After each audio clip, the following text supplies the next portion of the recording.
Thank you so much for being here. This is a fantastic panel, and I think this is the classic CyCon 10 panel. Because when CyCon started 10 years ago, it was really the only conference that was coming out and talking about cyber conflict. You know, not cybersecurity or information security, but specifically to talk about these areas of warfare, of the role of militaries and societies. So to me, it is the perfect place and the perfect panel to come together and talk about what do we think we know about cyber conflict and how do we know that. It's a topic which fascinates me and I've really tried to spend a lot of time on, working now with my colleague Bob Jervis at Columbia with a Minerva grant from the DoD to look at the dynamics of cyber conflict. Because I think it's so important to look at the things that we think we know. Right? If at the beginning of almost every paper on cyber conflict, every book, every talk, will a lot of times start out with what we think we know. And if we were going to go around the room here to show what we think we know, we would hear things like network speed forever changing. For a while, you'd hear difficulty of attribution or attacker advantage. And these are the things that we tell ourselves about this field. And some of them are undoubtedly true, like network speed. As a matter of fact, network speed is one of those that's probably like physics, right? We can't imagine an internet that doesn't move at the speed of light, or that's a scale-free network. Others, when we say, well, they're borderless or it's attacker advantage, well, those are things that could change, right? They may only be true about the internet or cyber conflict today, but it might not be true in 5 years or 10 years or 15 years. You know, we've seen attacker advantage, we've seen difficulty of attribution start to change over the last couple of years, where that thing that we thought we knew was true is now less true, and we're having to change our theories, our operations, our practices as we go around that. Others are just about our state of mind, right? When we say, well, it's difficult definitions or it's difficult authorities. Well, that has nothing to do intrinsic with the field. That's just the way that we approach it and the way that we think about it. So with the Cyber Conflict Studies Association, we have an annual State of the Field conference, a workshop that looks at these. And so I think we've really got a fantastic panel that's going to look at some of these issues. They'll be going through, several will be using slides. All of the papers are in the book. So if you want, you can flip through and read the abstract and follow along if that is useful to you. So for the next 70 minutes or so, first the panelists are going to introduce themselves. Then we'll go for 10 minutes for each of the speakers, going as the order that they're seated. Then we'll come and have a discussion amongst themselves. As we do that, I'll start looking for hands for people to start calling on, and that's how we will we'll finish off with the Q&A session. I'll try and do that earlier rather than later. And so with that, let's go on to the introductions. Chris. Hi, my name is Christopher Whyte. I'm an assistant professor in the Department of Homeland Security and Emergency Preparedness at Virginia Commonwealth University in the United States. I run the cybersecurity curriculum for that school. I teach broadly on cyber conflict issues as well as international security, more broadly writ, and political risk strategies. I'm undertaking a lot of research that is cyber-oriented, but my main areas of interest, I research and publish on cyber-enabled information warfare. Some of what I'm doing right now is focused actually on assessing the impact of Russian bot-based activities over the last few years in Europe and North America, as well as the role of non-state actors in cyber conflict, and more recently, applications of artificial intelligence. And we're in the introductions. I'm not supposed to moderate during the damn introductions, but this connection of cyber-backed information operations and influence, right? This is one of the things that was core to our field 20 years ago, and we moved away from it. And so what do we know and how do we know it? Now we're having to knit that back in. It was one of the things that we dropped, and now we're having to fold it back in. Commander. My name is Commander Dr. Robert Koch. I'm working at the Cybersecurity Center of the Federal Armed Forces. My disclaimer now in the beginning, I'm not talking for the Federal Armed Forces here, only from a research perspective. So I do my research at the University of the Federal Armed Forces in Munich, and also giving lectures at the University of Bonn, working in the area of cybersecurity, and from a military point of view, building up penetration testing capabilities at the forces at the moment. Excellent. Thank you. Welcome. Hi, my name is Martin Labicki. I teach midshipmen. That makes me a government worker, which means the usual caveats apply. And you can Google everything else. Excellent. Thank you very much. All right. Chris, if you Okay, great. kick us off. Well, thank you as well. Thank you all for being here. I'm presenting a paper that can be found in the conference proceedings. I will likely brush over a number of things, and so please do go ahead and read the paper itself. And I should also note up front that this is part of a collaboration. So I have 3 co-authors on the paper, Brandon Valeriano, who's sitting right there. Please direct complaints to him. Benjamin Jensen, they're both professors at the Marine Corps University, and Ryan Manus, who is at the Naval Postgrad School in Monterey, California, the Lucky Devil. And so this paper is a part of a broader set of projects that we're engaged in, focusing on developing better resources for scholarly research into cyber conflict issues. So the paper we've written There we go. The paper we've written for this venue rests quite simply on 2 sets of concerns that we have about the conduct of cyber conflict research as it happens right now. And it's concerns I'm sure that are shared by many of you here. First and foremost, what we're concerned about is a seeming lack of general data resources and opportunities available for performing research for scholars and security practitioners that are interested in developing better understanding of cyber conflict, the utility of different forms of cyber aggression, and so on. So I don't want to kind of start by overstating things. It's true that, 2 or 3 decades ago, social scientists weren't doing too much in cyber conflict. The past 10 to 15 years, that's not been so much the case. There's been a lot of excellent research, a lot of new programs, and a lot of new resources that have been made available to political scientists, or political scientists particularly, wanting to study cyber conflict. But at this time, what we're concerned about is the fact that few comprehensive data resources actually exist, the use of which might allow researchers, quantitatively at least, to generate inference and theory about when and why cyber conflict occurs. And I'm saying few resources, and the truth of the matter is that incident data, event data, which is the bread and butter of a lot of political science research on international security issues, incident data on cyber conflict really doesn't exist. It's found in a few places, but even in those places, the most prominent major databases that study conflict issues broadly writ, they tend to leave out major cyber incidents, and they certainly don't do things like link different parts of sophisticated APT campaigns over a series of years. In fact, to our knowledge, this is a tad self-serving, but there's only one data set that's really emerged over the past half-decade or so that's really looked at cyber conflict in a detailed and replicable fashion, and that's the dyadic cyber incident and dispute data set, which, full disclaimer, was developed by Brandon and Ryan, 2 of my co-authors on this piece.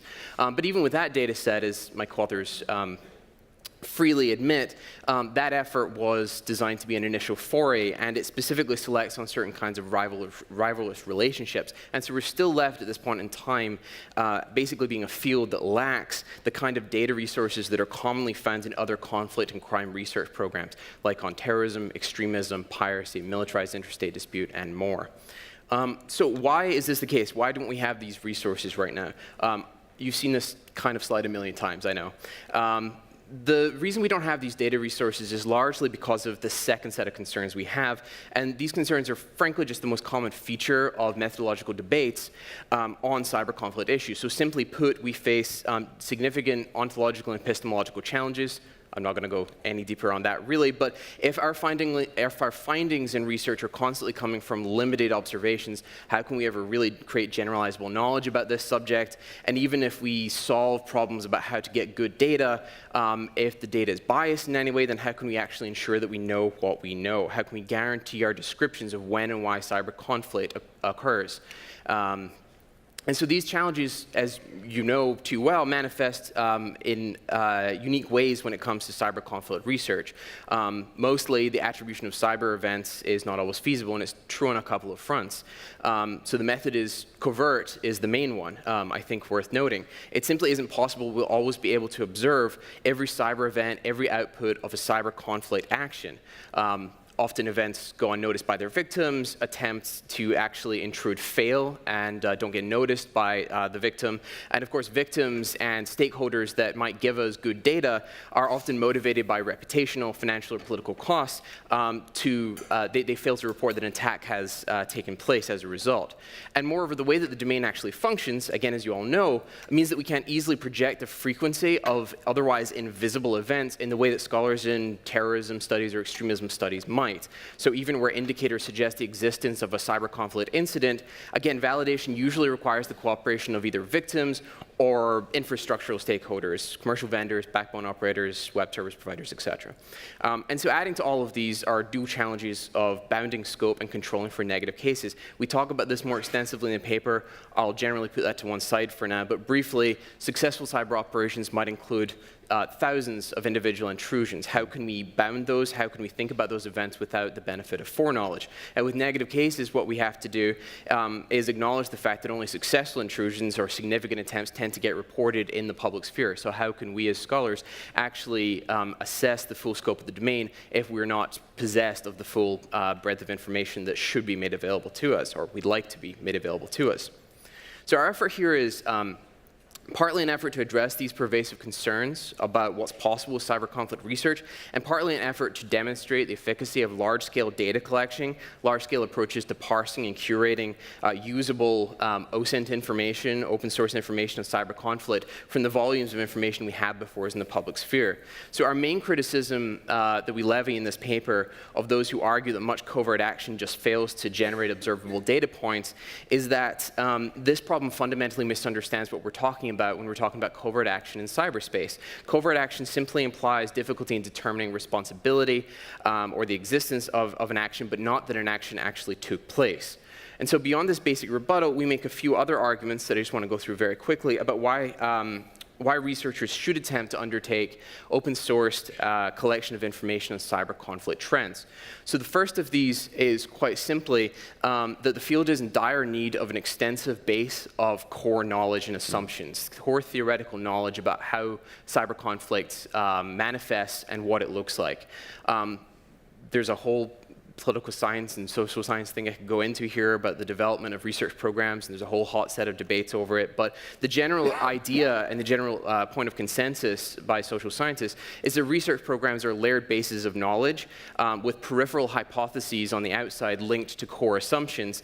And we assess these peripheral hypotheses with the aim of advancing the state of a given field.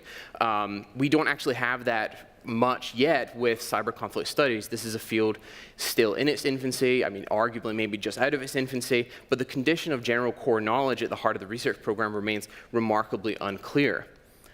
We also argue that the use of public-facing information by scholars to attempt to construct comprehensive data on cyber conflict issues is necessary because otherwise we're going to struggle to link knowledge of cyber incidents to broader socio-political context. And this is particularly, as Jay just mentioned, with the link between cyber conflicts and information warfare. This is particularly important now when we're starting to acknowledge once again that cyber conflict is not a discrete phenomenon. It is all other forms of conflict manifesting in unique and new ways. And we also, regardless of the criticism that some actions won't be captured, we argue that there are clear benefits from public-facing data collection on cyber conflicts on a large scale, specifically because it's being collected at scale. So shifting to machine coding schema, the way that terrorism studies and extremism studies scholars have, that collects disparate sources from all manner of source, so social media, traditional news media reporting, government and industry documentation, and so on, is good for our analytic purposes. These combined observations, even if they remain imperfect, are orders of magnitude better than any one case reporting line.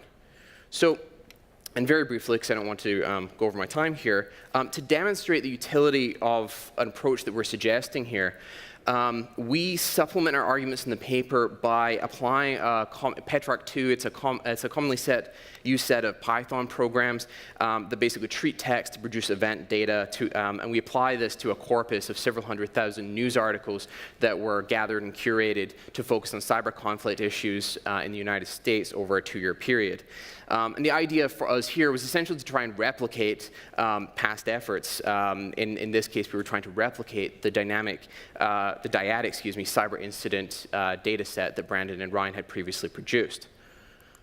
Just very briefly, so our results, we focused on American experiences with cyber conflict in 2013 and 2014, and our results were quite promising. So just briefly, let me walk you through a couple of these. What you're seeing here is the raw count of incidents we found involving the United States over that 2-year period. So 512 major cyber incidents that we found. 279 directly involved the United States, 213 of those that we specifically had the mission code involved the government directly in some fashion. This, as many of you know, actually, this busy period right here, between March and July in 2014. This contains several well-known incidents that involve US government agencies and major companies. This is the Target hack, the OPM hack, and so on. Our approach also automatically treats text to annotate specific cyber incidents for different techniques used and different perpetrators.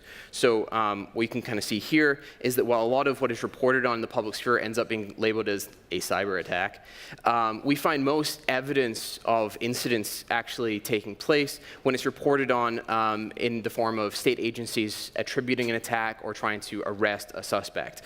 That itself, I think, is an interesting point, worthy of further discussion on the data collection front.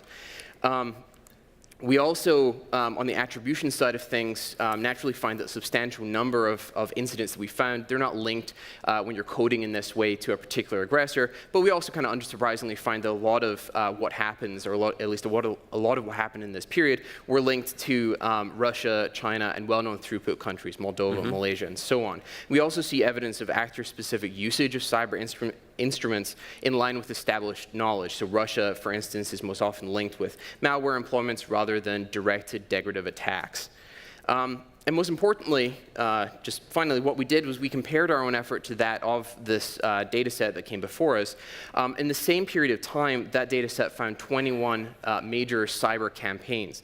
And we found 14 of those. So that's about a 65% success rate. And so given that this was a relatively small demonstration on our part, we think this is pretty good, clearly promising, particularly because several of these that we didn't catch, information on them was only released the year following that we had information, input information for. And so let me just finish up right there. I would finish up just by saying that obviously no data collection approach is perfect. I'm looking forward to discussing it. There are remarkable issues even with using the tools that we're suggesting political scientists, social scientists need to start using. The main drawback to using what we've advocated for here is that a lot of these tools are dumb. Right? They're remarkable, they're very useful, but it still relies on appropriate research design, on us not baking bias into the design and the implementation processes. And so given the kind of data we need to produce better context in this field, I think we've got work cut out for us over the next few years. Great, thank you very much.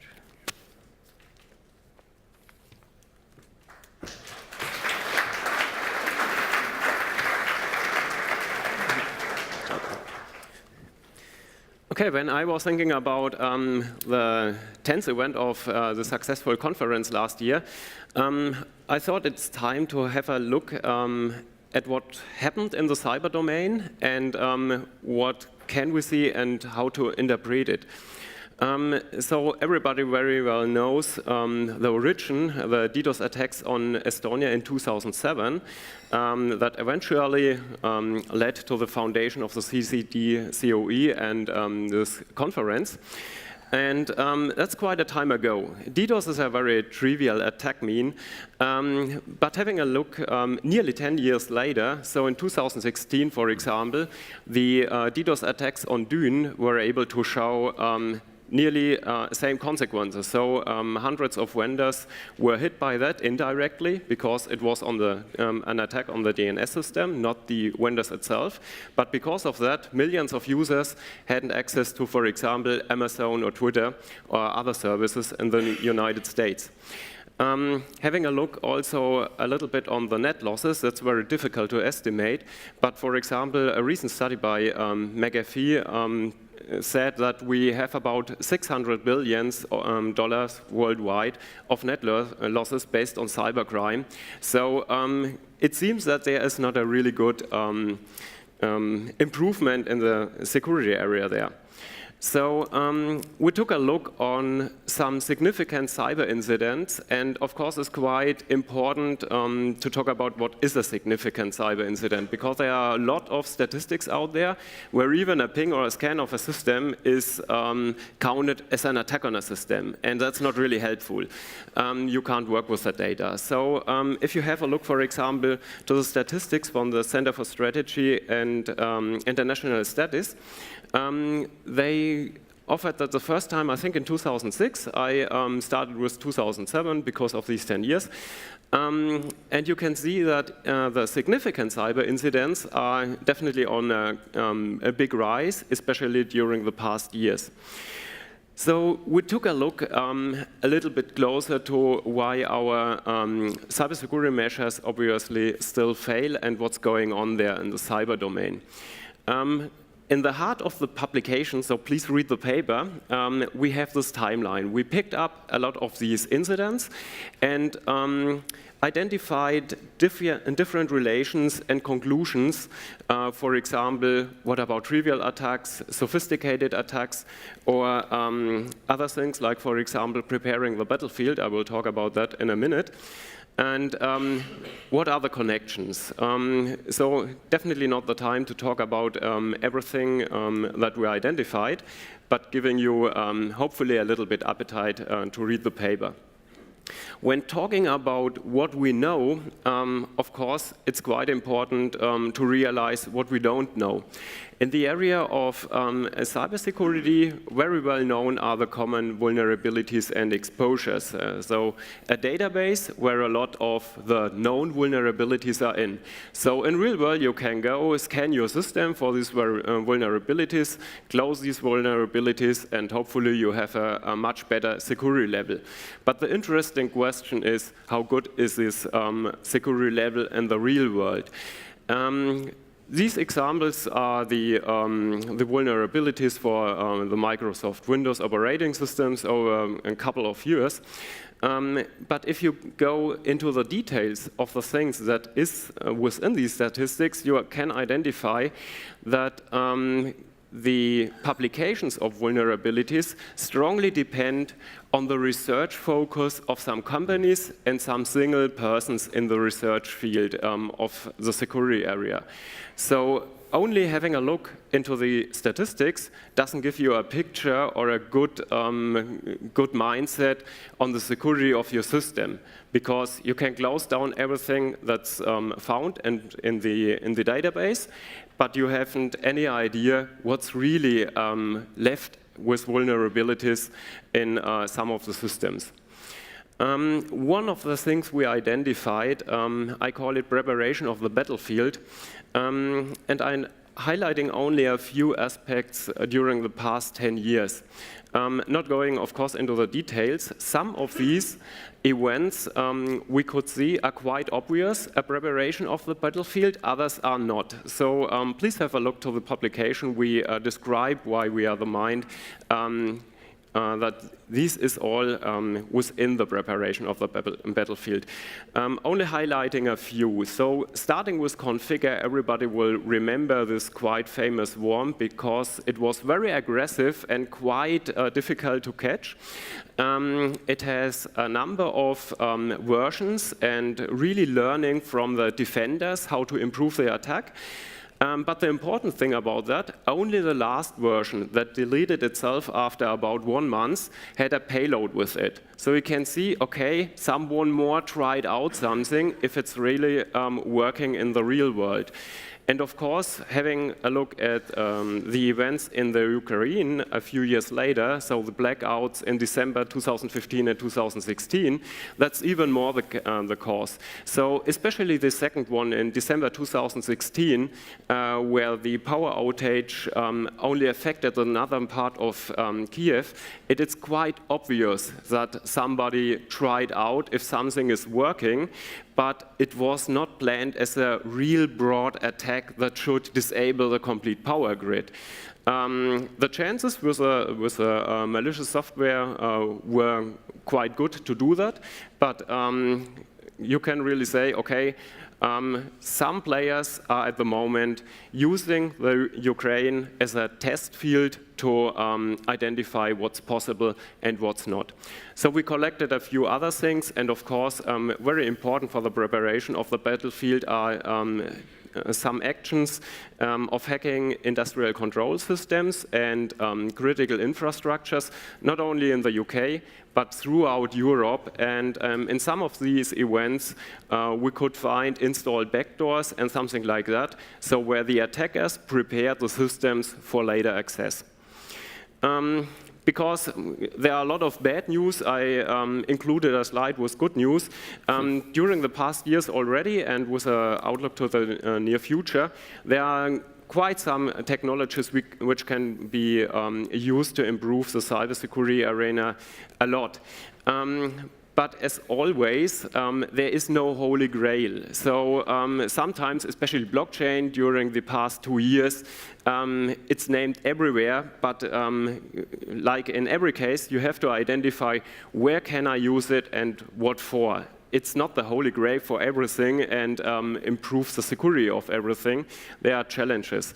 For example, also in the quantum area, these computers can do, if they finally arrive, a lot for cybersecurity, but not everything. So you really have to go to the details how to affect the cyber arena with that. So having a look to the next 10 years, what might happen, the super exponential growth rate of IT improvements, that's definitely the case. There are some good evaluations highlighting that, and that's an important case, because what we are seeing nowadays, that's not what's happening in the labs. That is the technology from the past 10 years that's now arriving on the mass market. But there's much more coming on, and we have to deal with that. For example, we will have practically unlimited storage quite soon. For example, you can store about 215 petabyte of data within 1 cubic millimeter of DNA. And if you follow the news, Microsoft announced that they will provide some DNA storage by 2020 in the Azure cloud. So that's only 2 years ago. That will not be a full-blown system, more a demonstrator to show the capabilities, but you see how much and how fast of these new technologies are arriving. Quantum supremacy, that can be quite soon. Google announced a new processor only a few weeks ago, and within that context they said they may reach quantum supremacy, so when we have machines in that area that are more powerful than the most powerful traditional systems in that area, so solving new problems, that may arrive even in a few months. And of course, with a look at the military forces, a lot of systems are completely dependent on IT nowadays, and that will improve. DARPA projects, for example, did great work on exoskeletons, or have, for example, a look at erasing memories of traumas from the brain. So something like Men in Black, you come with a flashing device and erase something. There are interesting research works out there for that.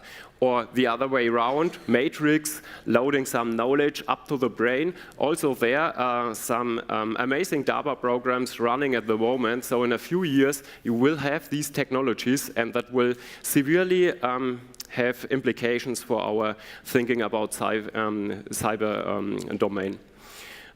Self-X technologies and the power of IA, I'm not going into the details with that now. So in the end, also some recommendations, especially from a military point of view. To have assertiveness on the battlefield nowadays, we are forced to use network-centric warfare and autonomous systems, and we have the complexity trap that was also mentioned quite well in the morning. So my recommendation within that context is not to focus on the billion-dollar, very heavy and running for decades systems we have nowadays, but building cost-effective systems specifically for a mission, which are produced on time by additive production methods, for example, 3D and 4D printing. Using AI and swarm behavior, of course, there are a lot of risks too, as you surely be well aware when you visited the respective session today. For weapon systems and crypto, we need verifiable secure designs, which are already there, but in a lot of cases we don't apply them, which is quite a risk. For example, there are verified microkernels out there, but often you don't find them, but full-blown operating systems, even in our military systems. And a very important aspect that was also challenged by Bruce Schneier in the morning, the preparation of the battlefield is happening at the moment. The backdoors are introduced in the systems at the moment. So it's very important to do more for the security about the supply chain. And the last aspect for disruptive technologies, we still don't know if the quantum computer finally will work, the general one. Chances are very good. But future systems must be very, very adaptive, because we are working since a few years on post-quantum cryptography and things like that. But this is a very, very young field. So even there are good proposals for algorithms which should resist quantum technologies, we don't know if they really will. So future systems must be able to adapt very fast. You must be able to exchange algorithms in a very fast mean.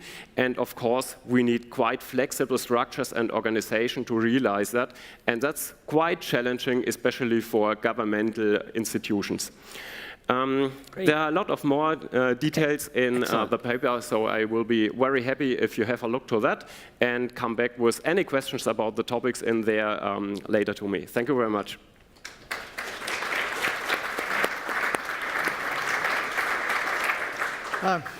Good afternoon.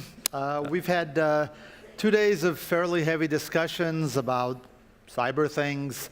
We had 2 excellent presentations this morning that, if correctly understood, should leave you fairly depressed. So what I want to do is lighten things up a bit and start my talk with an excursion into thermonuclear warfare. Yay. So take the Wayback Machine. I'm glad it has fans. So take the Wayback Machine to 1983, a time of high tension between the United States and the Soviet Union. And a Soviet military officer named Stanislav Petrov was manning the nuclear desk at the time, and all of a sudden he was getting an incoming message that the Soviet Union was under cyber attack from the United States. Best I understand, a satellite had reportedly picked up a number of missiles coming into Soviet Union. Well, the standard course of events in that case was to fire everything back at the United States, whereupon the United States would have fired its surviving weapons into the Soviet Union, and let's say that things wouldn't have ended well. But the reason that we're alive today is because Officer Petrov took a look at what he was getting as input, and he said, I don't think this is a true indication of an attack. I don't think the satellite is reading it correctly. And one of the reasons he came to the conclusion was because the Soviet military doctrine had taught him that if the United States was going to carry out a thermonuclear attack, it was going to come at the Soviet Union with lots and lots of stuff. The satellite had only indicated a mere handful of stuff, okay? So he came to the conclusion that, in fact, a thermonuclear war had not begun, that it was a false alarm. The Soviet Union didn't do anything today, didn't do anything, the United States didn't do anything, and we had a happy ending. Insofar, until, of course, you get to the cyber conference, and then we're depressed all over again. But in any case, one of the aspects of kinetic world is that if you have thousands of targets, you need thousands of weapons, because there's a sort of an each's thing going on here. And if you're looking at a situation in which you don't have thousands of weapons, chances are they're not going for thousands of targets. It's probably not an existential issue. As you can probably figure it out about 10 seconds ahead of me, this isn't true in cyberspace. It isn't true in cyberspace for a lot of various reasons. One reason it isn't true is because often in military operations, and a lot of different operations, one piece of information feeds thousands of decisions. If you can corrupt the one piece of information, you can also corrupt the thousands of decisions. Another reason, which was noted by one of the morning speakers, is that if there's something wrong with a particular item you own, because it's wrong in its coding, if there's a vulnerability in that item, there's a vulnerability in every single item of that type. So that a single piece of malware, which, by the way, is also capable of very rapid replication, can in fact take down everything at once. And that would normally make people very, very nervous. I mean, just to give it to an illustration, let us say, a random profession, that you're running a nuclear centrifuge farm, and somebody says, hey, we got problems. I discovered a piece of malware. And you don't look at the guy and you say, what do you mean you discovered a piece of malware? That's one piece of malware. Well, you have thousands of centrifuges. What are you worried about? Well, clearly it doesn't work that way. And because it doesn't work that way, in many cases, when you have a cyber threat to your military systems, you're in a position to be a lot twitchier than if you're operating in the kinetic world and you need thousands of discrete threats to your systems in order to take it seriously. And I'm going to switch gears ever so slightly and essentially talk about a canonical challenge in kinetic operations. And that is, there's a scenario, a fairly common planning scenario, that basically says, if you're going to have a large-scale war, it's going to start with a cyber bolt out of the blue, which is going to basically make your systems much harder to use, make them unusable, make them unreliable. And then the initial period of confusion is one in which there's going to be a great deal of advantage to the attacker, to the cyber attacker, because the defenses will be befuddled. Okay? Now, let's take that as a notion, and I'm going to get to the key question here. The key question here is, what if I find something in my system that has somebody else's fingerprints on it? One of the attributes of cyberspace that makes this a unique problem is that at most stages of discovery, an intrusion for the purpose of cyber espionage is indistinguishable from an intrusion for the purpose of a cyber attack. So if you discover something in your system that comes from a hostile other party, what do you assume about the party's intentions? Okay? Conversely, if you're a country trying to carry out cyber espionage on another country's military systems, what do you do to make the other side not react in an unfavorable way? Okay, here's an instability problem that is exacerbated, not unique to cyberspace, but exacerbated by the particular characteristics of cyberspace. I don't have a good answer to the question, but like a good academic, I've got 6 alternatives. So let's go through them in order. First alternative, ignore the problem, okay? This is called the null hypothesis. In real life, it's the one chosen most of the time. Okay, even though it never has the best cost-benefit analysis, it's almost always chosen by default. Okay, so let's forget that one. Item number 2, do cyber espionage better so you don't get caught. That's a wonderful piece of advice. It comes under the category of nice work if you can get it. Presumably, your folks are doing their cyber espionage as efficiently and as stealthily as possible, but there's a big difference between hoping you don't get caught and being certain that you don't get caught. So, yeah, you want to do that, but that's not necessarily going to solve your problem. Option number 3, don't do any cyber espionage at all. Okay? And in fact, I've given you a reason to be very, very cautious about doing cyber espionage against military systems for fear that they might be misconstrued. Okay, and now I'm going to say something that some of you may not expect. Cyber espionage is often a stabilizing element. You will hear a lot of people from the intelligence community, and there's a history to support it, that knowledge of the other side is an important element in keeping your own side from going off half-cocked because you think there's a missile gap or a bomber gap or all that sort of stuff. More often than not, the more you know about the other side, the easier it is to suppress worst-case situations. And in fact, there's another element here that's stabilizing. One of the elements of instability in the international system is surprise attack, okay? If the other side thinks that you have eyeballs into a system, the other side may think that they are not capable of carrying out a surprise attack. If they're not capable of carrying out surprise attack, that in and of itself is stabilizing. And in fact, if you want to ask me some nuclear questions, there are a couple of interesting ramifications here, but I continue. Item number 4, and at this particular case, I am speculating. Emphasis on the word speculating here, okay? Try to carry out your cyber espionage in ways that don't make it look like preparations for a cyber attack. And 2 of the speculative suggestions I have is that stick to the communications elements.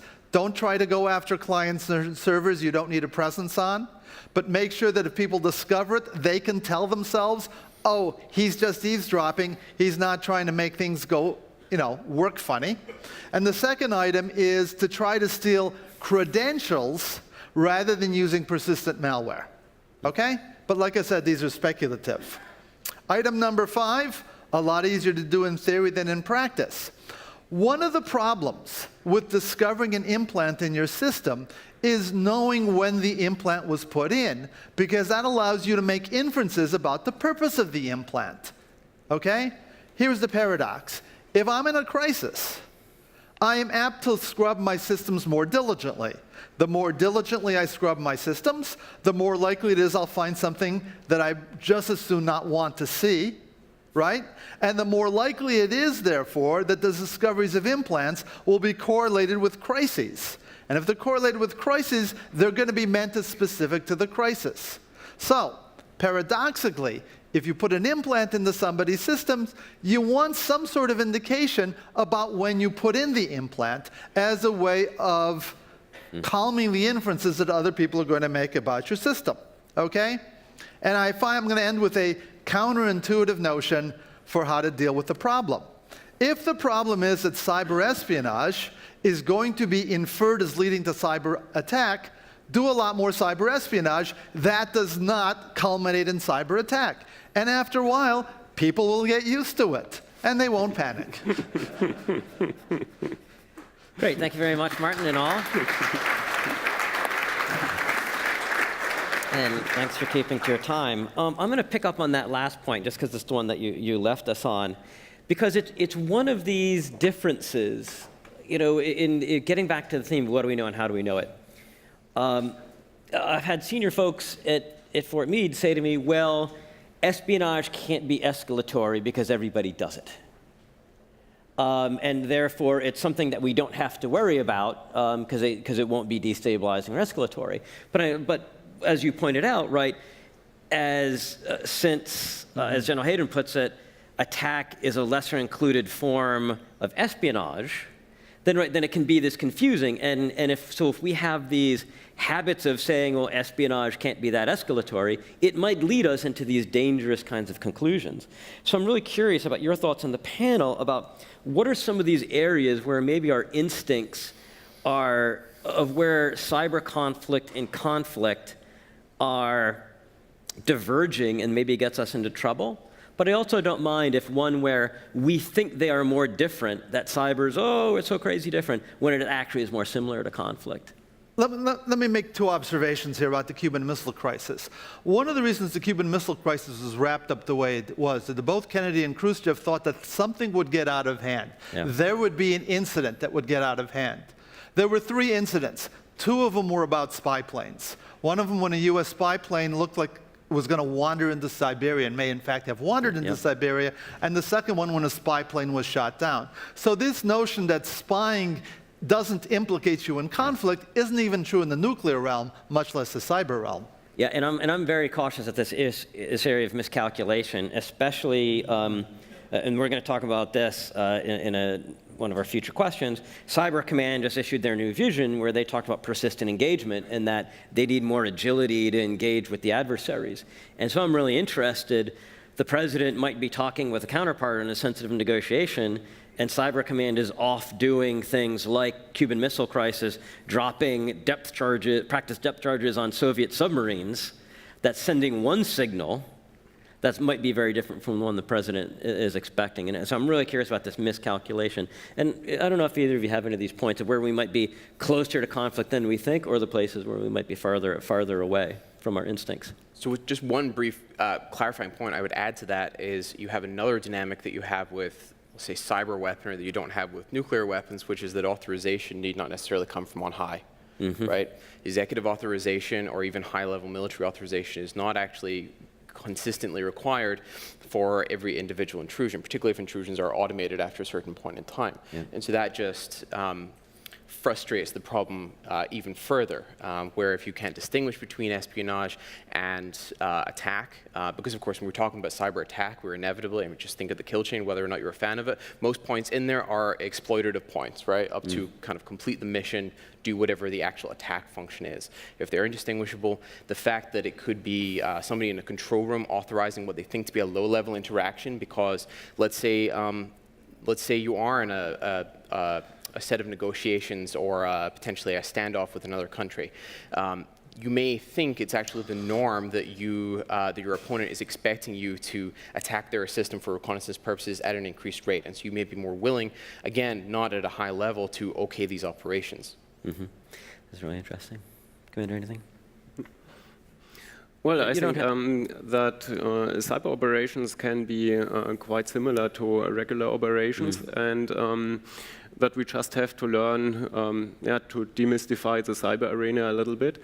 But I think there are also quite big challenges, because all other domains are strongly dependent on cyber nowadays, and you can do a cyber attack well in advance, even not doing any hands-on when a real conflict arrives. So for example, you can put in some sleeper functionality. A navigational system would be a perfect example that just disables a system when it's going through a specific geographical point.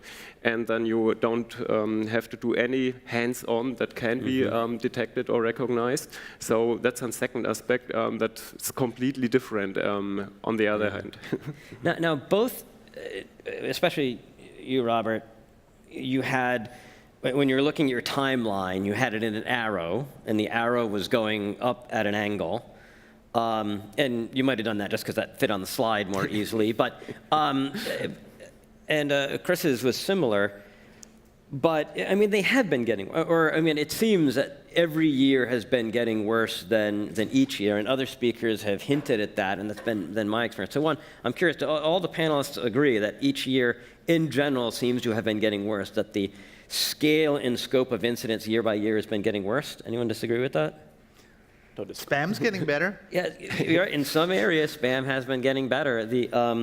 But the intensity of cyber conflicts today seems to be blowing past places that we thought we would have been at. And the diversity of cyber conflict as well. The diversity of conflict that we're now calling cyber, but that in actual fact looks like something else. Right, yep. And so why do we think this is getting worse? In many other kinds of conflict, you can see trends, right? You can see terrorism might be getting, we can see the trends go down as well as up. So what is it about cyber conflict? Is this just a period of cyber conflict we're in where it's getting worse and worse? I think what Thomas said in the morning with his great speech is a key aspect, because we have a lot of new tools out there which are really helpful and can improve the security in the area very, very much. But on the other hand, economic-driven reasons are putting much more risk on a much faster pace into the cyber domain as vice versa. I'm not sure I agree with the assertion. It could be a bit of balderdash. But what I wanted to note is there's a tendency sometimes for problems to go from acute to chronic. And if you're just doing counting, it looks like it's growing bigger because there's more chronic than there is acute. Okay? But it's entirely possible that looking back from the vantage point of 10 years ago, we will conclude that the peak for cyber war was in fact around 2010. Okay? Because you had Operation Orchard, in which cyber war techniques were used to disable an IAD system. You had Stuxnet. You had DDoS of this lovely country, okay, which on a nation scale has not been replicated since. You have a lot of people who were experimenting with various notions of how to use cyber and took a look at the experiments and say, nah, okay? Now, it may be too soon. So if in 10 years from now I'm totally wrong, just you didn't hear it from me, right? But if I'm right, you did hear it from me. And you had Stuxnet even though it hadn't been discovered yet. So Stuxnet That was active 2009. during that. Yeah. No, that's an interesting take. Any other thoughts on maybe why it's? I'm tempted as well to say that year zero, as I think someone called it in 2010 or 2011, we might look back and see that as being the most intense year of cyber conflict in history. Looking back 10 years from now, I do think that we've seen again this diversification of what we're calling cyber conflict, cyber-enabled conflict of some other form. And I think the reason for that, and this is not necessarily the same thing as saying that cyber conflict is getting worse, in fact, not at all. I think the reason for that might be that we're certainly not, I'm going to quote somebody from King's College here, I'm sure they've said it at this conference already, the nature of war isn't changing, but the character of war is constantly changing at this point in time. And in actual fact, maybe us thinking that cyber conflict is getting worse is us simply seeing the character of war changing in a much more fluid fashion over the past decade than we have up to this point. I think that the degree to which information technologies are embedded in societal functions throughout history as well. I mean, you can go back and look at the printing press or telephones or telegraphs or what have you, but the degree to which ICT get embedded in societal functions determine the degree to which ICT alter the nature of warfare. And what we've seen over the past decade is the proliferation of different forms of network-enabled technologies across societal functions. That's why this most recent information revolution and then the kind of miniature ones, the development of social media platforms and their adoption across the globe have been so meaningful in changing the character of war in a much more consistent fashion over the past 10 years or so.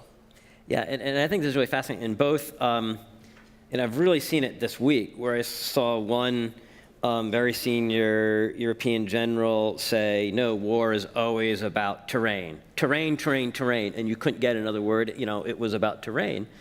But we also saw General Neller here. General Petraeus hinted at this earlier in the week, of you might be seeing a fundamental change in the nature of war. And generals don't, talking about a fundamental change in the nature of war is, they don't use that lightly. Especially the Commandant of the Marine Corps. And so I think that would be very interesting to see, are we seeing just slight changes or more massive changes? All right, I'm going to start looking around for hands. Okay, yeah, we've got Melissa here, and then we're going to go second here, and third here. Melissa, can you put your hand up? Yep. Cheers. Hi, my name is Melissa Griffith. I'm from UC Berkeley in California. And my question goes back to the first presentation we had around the types of data we collect and the kind of reliability of the inferences we draw from that data. But we also know that researchers face a pretty serious problem with non-public facing data, specifically because of how close in proximity we are to the changes we're observing. And I have a question about, as researchers, how cautious we should be about the types of inferences we draw around certain types of questions on cyber conflict, and if you worry about whether or not our results would be substantively different on certain types of inquiries if we had access to this whole other space of data. Yeah, absolutely. We should be extremely cautious about the inference we draw from data, the likes of which we're kind of advocating needs to be generated. This field, because of the attributes of the domain, is so unique that I actually, and I've advocated this in other published work, that I actually think the institutional format, the collaborative field level, community level, scholarly community level, that is, format, should be different here as opposed to than what it is in other areas. For one thing, I think we need to adopt a micro-foundational approach in order to validating the assumptions we generate from these kinds of data sets. If we have a book, and I actually shill for Brandon's book here, that he just launched a book, Cyber Strategy, that uses this kind of data to come to certain conclusions, they have certain findings. We should not accept that as taken. We should adopt a rigorous process, and I'd like it if we had journals in the field that were devoted to this, to be honest with you, where we replicated across a number of different formats those results, because you're absolutely right, we need to be extremely cautious about data generated in this fashion. It's I think we can generate good data. It will not be representative data, obviously, though. And I also think with regards to the high side of things, the classified side of things, again, I think we would do well in the field to have a kind of collaborative representation that does not exist in other fields, such that we can actually have conversations with those in the IC, those with IC counterparts in Europe, to validate our inferences with what they're actually coming up with, frankly, probably better data resources. And we can be useful to them as well here. There's a lot that the IC and governments could actually be said to do if they were able to use more robust, more replicable, and more interesting, frankly, data resources that exist in the public sphere that generate results that they found on the high side, but because of classification issues, they just can't talk about, right? They could warn us about certain things, perhaps. Yeah, and it really strikes me the other ways that we're starting to ask the interesting questions, like the work that Jackie Schneider has been doing, and others are saying, all right, let's use cyber exercises as a way to generate testable propositions. We've got these kind of natural experiments, and we can use them and mine interesting information from them. Maybe not data, but anyone else want to pick up? Until 2013. All the professionals would say, you never see the Russians. Therefore, we know they're really good. And you see the Chinese all the time. So therefore, they're not so good, right? Well, the reductio ad absurdum is Luxembourg must be really on top of the game because you never saw any cyber espionage with their fingerprints on it. They might be here. Yeah. They might well be here. You never know, right? Yeah. And that's a problem because most of the activity in cyberspace is cyber espionage, and the whole point is not to get caught. Yeah, it really struck me when we seemed to have data coming in from Mandiant saying that the Obama-Xi agreement was being heeded to by the Chinese. That you saw this, it didn't reduce to zero, but you had this significant reduction. That how much that data was argued that it was, at first, it's incorrect, there has been no decrease, and when the decrease was verified, John Carlin at Justice confirmed, then people were saying, it's there, but it doesn't matter. And I think there was just that built-in bias of agreements suck.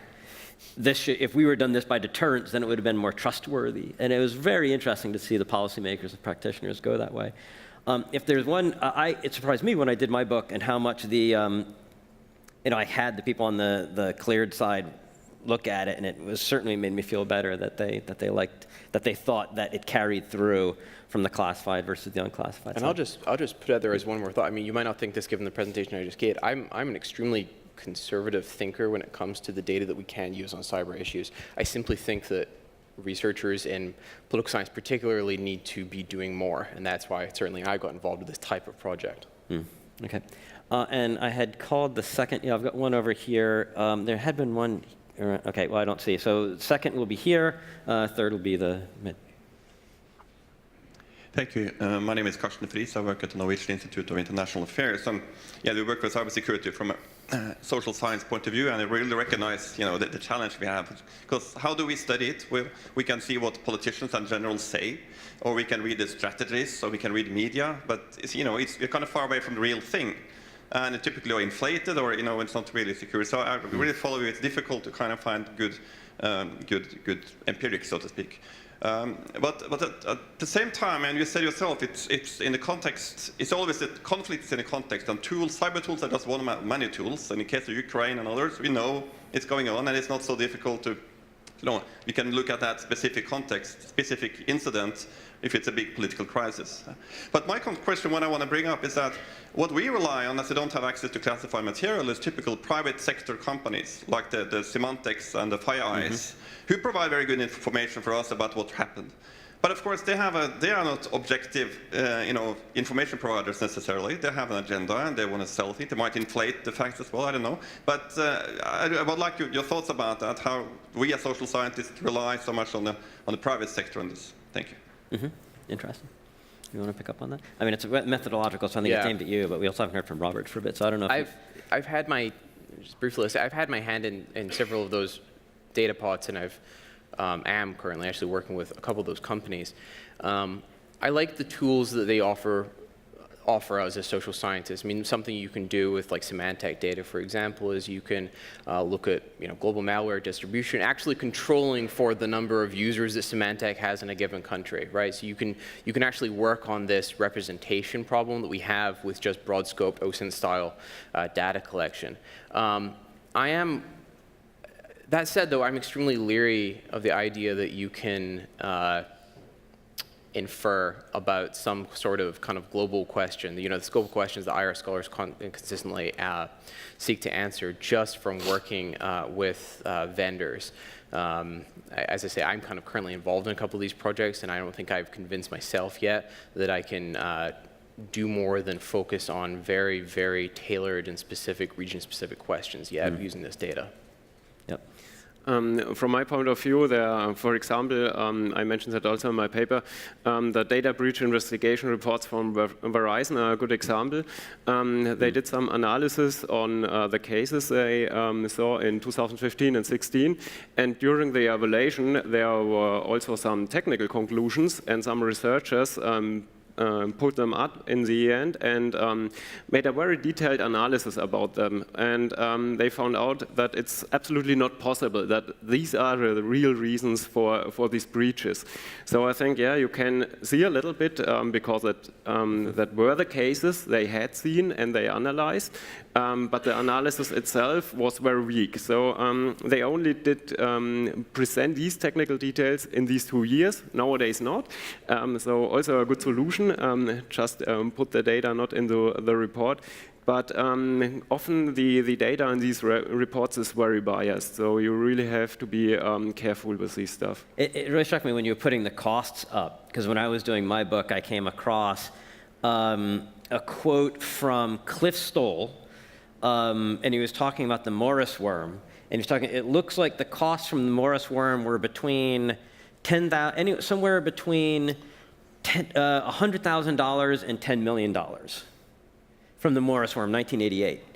So within 2 orders of, he couldn't get it within 2 orders of magnitude. He couldn't get it pinned down. And you still see that today of, okay, it's $1 billion, it's $10 trillion of different, like we're still like 2 orders of magnitude off in trying to figure out the costs. And that was 1988. Okay, over here. Hi, I'm Emily Klickard from the U.S. Naval Academy. My question is for Dr. Libicki.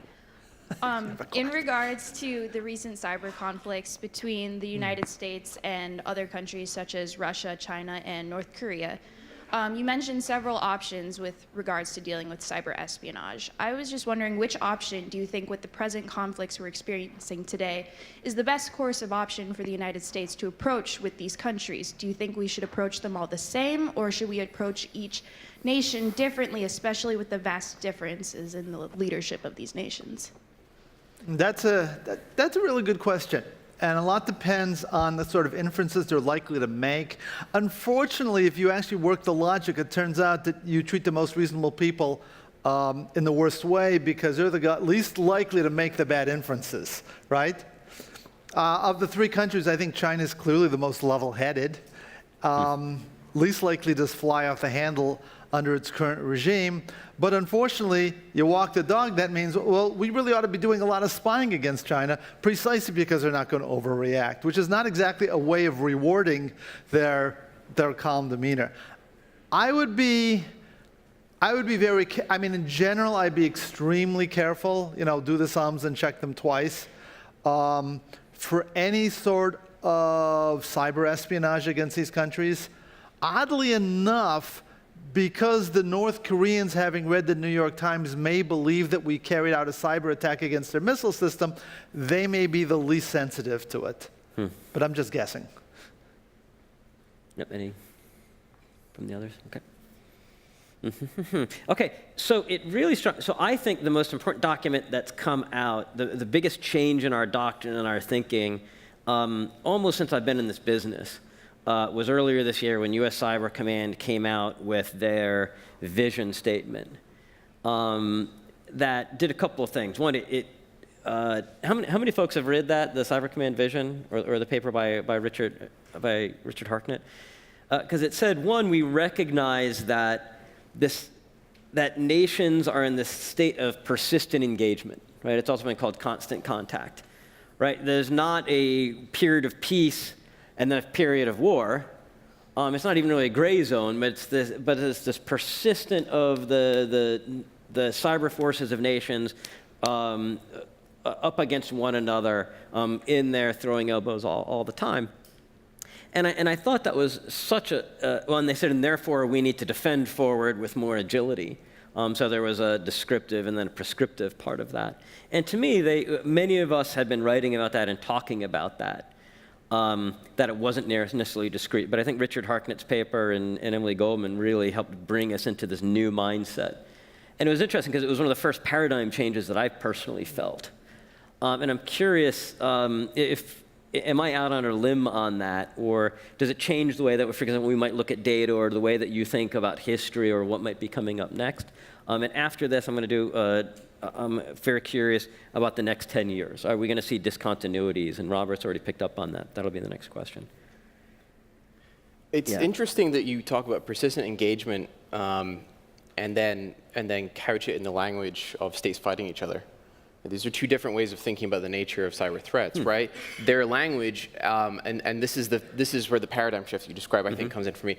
The interesting thing is language over the past 5 years, 6 years or so, has consistently moved to thinking about cyber threats to national security less as some sort of warfare style of threat, and we almost talk about it more like pollution, something like that. It's something in the environment that we have to consistently consider when making strategic decisions, and it's no longer really about making strategic decisions of a particular kind, of a cyber warfare flavor. It's about couching our actions in a strategic environment that involves this constant engagement, and that creates unique, as Martin was talking about, unique institutional and psychological challenges for us. Yeah, but I mean, EPA is not saying that they want to go in and take down polluting Chinese factories, right? I mean, but that is what Cyber Command is asking for, right? I mean, they're wanting to go into gray and red space to directly affect adversary command and control because it's persistent engagement, right? I mean, so it really is, normally Russian and, U.S. warriors going into and disrupting Russian warriors, we wouldn't mind hanging terms warfare around that. Right. So I mean, this is really, is this a difference, for example, in the way that we think about war, that now the adversary nations are constantly engaging one another, even though there's not bloodshed? I certainly think it has institutional ramifications, insofar as the question of the nature of the cyber threat prompts you to simply ask, who are the stakeholders that are necessary? Who are the ones we actually need to empower in order to mitigate cyber threats? And in the particular context of Cyber Command, obviously that is their mission set. They are absolutely right to want to be able to, well, maybe not, but to want to be able to engage in those conflict areas to disrupt disruptive activities and the likes. But the institutional question more broadly, particularly considering that we've seen this diversification of what cyber conflict is should we cede that degree of responsibility on cyber capacity within the U.S. government, for example, entirely to DoD anymore? Yeah. I really like the picture of the pollution. With having a look at severe challenges in the cyber arena, sometimes it's really difficult to differentiate. Was it just by bad programming or something like that, or did really some powerful actor influence a process? So I think sometimes it really can be difficult to differentiate, but at least I think that the nations that have the capabilities are doing hard at the moment to put some stuff that can be useful for themselves later into the systems. Which is challenging because everybody uses the same stuff and you can have the boomerang effect. Yeah. But it does strike me for both of your papers, and then we'll go to Martin and then we'll do the final comments about the future, in that we're used to, in political science, counting definable events. But if it's persistent engagement, then the individual events matter significantly less than the set because it's more constant. Sure. Or that, it struck me in the way that I have done like you've done. Like you've got the line and you put the things on the line, but when we do that, we're missing this back and forth between adversaries over time, But I read a dissertation once that tried to say that there was no escalatory effects from Stuxnet. There was no tit for tat or anything that came from it because they stopped their timeline at like 2011, right? So they didn't include the Iranian DDoS, so they said there's no impact from this. And so I think it is interesting in how we tell our stories and how we draw our lines and how we count. Yeah, absolutely. And I would just shill for my, our suggested approach in this paper again. Or promote our approach in this paper again, and just saying that part of the reason I think that political scientists actually need to just adopt the idea that public-facing information can be useful for our research is not because we want to talk about the content of cyber incidents. We need to gather metadata about the context in which it occurs. That is as often more important. That's a great point. All right. I promised that we were going to cover what's coming up in 10 years. It turns out that we don't have that because we're running out of time. So Martin Levicki is going to get the final word. Yeah, and it better not be balderdashed. There's a story here. I know the story. I took a look at the CyberCom thing, and I don't know how to evaluate it because they're talking about things that they're not really talking about. So you had to make a guess. My sense is that CyberCom is trying to raise the cost of adversary actions.